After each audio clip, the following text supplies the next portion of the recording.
say you go and visit your parents or your grandparents. What do? Are you fully, authentically yourself? Really? You really want to listen for 2 hours to the same story you heard last week? That's authentically yourself? No, but you do it, right? In that circumstance, if that's relevant. So you play your role. You get that? It's not that it's authentic, but it's also not authentic because the reason behind it is well intended. It's I'm gonna listen to my grandma tell the same story from last week, as if she's never told it before. And I'm gonna respond like I've never heard it before. And every once in a while, just to keep it entertaining, I'll make an inside joke that only I get. Because I know what she said last week. She doesn't, right? Just an example, very simple example. Everyone has experience with blending in social circumstances. And oftentimes we, unfortunately, lose our authenticity in that. We are such sensitive beings, we don't realize it. We are so non-separate already. Our energy fields right now, your energy fields, especially with how close you guys are sitting, but even if each of you were seated as far apart as I am from each of you, there'd be one big blending.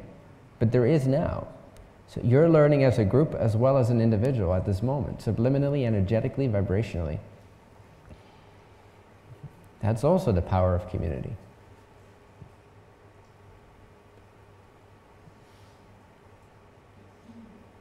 Every person that realizes something makes it more easy for the other person to realize that thing. That's why if you're going through a challenge in your life, and you may not understand why you have this pattern or challenge, it may not make sense to anything that you want to create in this life. Consciously, you may have an image of what you want to be and what you want to do and how you want to be of service. But there's this debilitating pattern or challenge that keeps bothering you, that keeps just triggering the shit out of you. Do not underestimate the power of the challenge that you undertook when you chose to incarnate with the parents that you did, in the society that you did, on the planet that you did, for the purpose of taking on a portion of that unconscious collective, making it your own body and mind, so that you can then bring the light of consciousness, realization, awakening to that unconscious mind, make it conscious, and transform this planet vibrationally, subliminally, through your own incarnational experience. Do not underestimate, just because you're not always sharing love and light, doesn't mean you're not generating love and light. Sometimes it takes digging into the darkness to generate love and light.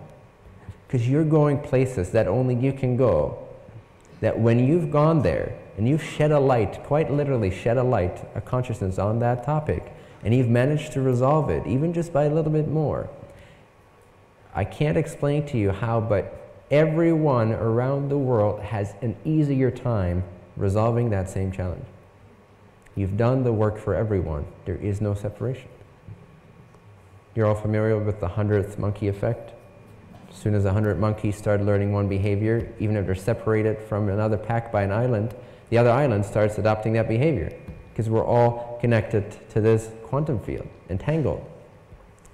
If we reach the threshold of consciousness, of awakeness, everyone wakes up. They don't even have to do anything. Let's do it for them. Why? Because we're here, we're privileged as fuck to be here. No matter, yes, we suffer, yes, we have our intensities, yes, we have our challenges. That's what you came here to experience. Because you can. Okay? So love yourself for it. Be proud of yourself without pride.